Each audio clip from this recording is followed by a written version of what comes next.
Morning, everybody. Well, somebody told me to watch the Bill Blair interview because it would be just as funny as this Mendocino interview. And I didn't watch all of the Bill Blair interview, but we are going to watch the little bit that I did watch. I noticed something as well.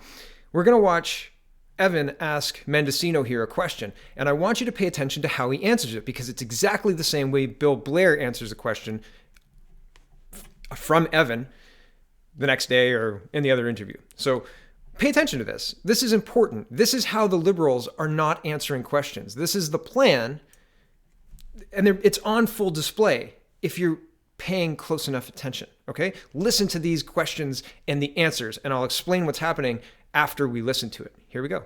But Mr. Mendocino, are you arguing that firing the ambassador to China like this actually helps Canada's position internationally? Is that actually the case? You believe this actually enhances Canada's credibility on the world stage? What doesn't help is fixating on the events of the last few days. What does help is allowing the Foreign Service, the foreign...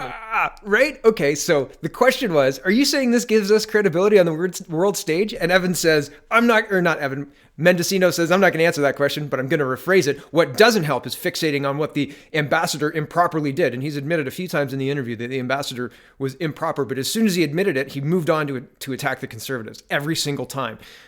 But that's not the point of this.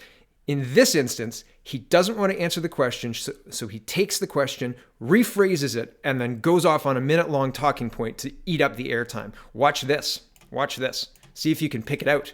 Well, I'll tell you where it is in a minute, but see if you can pick it out. Our government, both the immigration minister and the prime minister, have politicized this issue. Is your party demonizing critics who fairly, they're not racist, they're just criticizing the immigration system and the border? Are you demonizing your critics to try to silence them? I'll tell you what we are doing. Evan, we're working hard to make sure that Canadian law is upheld and applied appropriately, and that we're managing these systems on behalf of all Canadians and every part of Canada in an efficient and effective way to protect the safety and security of our country and also to live up to our international obligations. We have had a long... Yeah, me too, Evan. Me too. Because it's BS.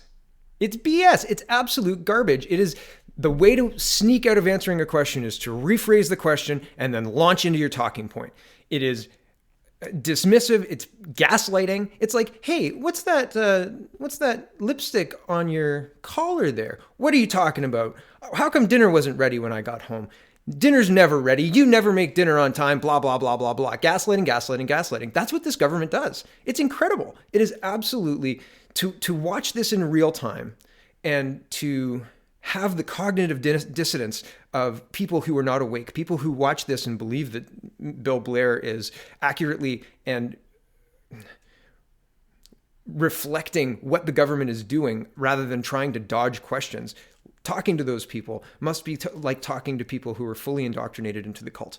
It is like talking to people who are fully indoctrinated into a cult. It's incredibly disturbing to be living in a country that is going this quickly down this hill. You have a press that is not free, that still can't get answers to questions that are seemingly pretty simple. Are you demonizing your critics to silence them? Yes, you're calling them racist and Nazi, and you're not actually trying to develop any kind of unity. You're trying to divide everybody by sex, by race, by anything you can possibly get your hands on that divides people. It is incredible in this country. And the destabilization through mass immigration is happening at an unbelievable pace. Speaking of, Calgary Sun's reporting, Team Trudeau doesn't fear backlash over carbon tax. Armajit Sohi, he's Trudeau's point man on pipelines, and he's from Alberta. And we all know Trudeau's Ottawa and Alberta could soon be on one heck of a collision course. We're paying the Notley carbon tax, but if Jason Kenney and the United Conservatives win power in a few months, they've said job number one is to scrap the carbon tax, and quickly. We also know when that happens, the Trudeau government is expected to step in and impose their own carbon tax. Does Sohi fear backlash? You know, from the folks who think Ottawa should keep its nose out of our business, our being Alberta oil fields.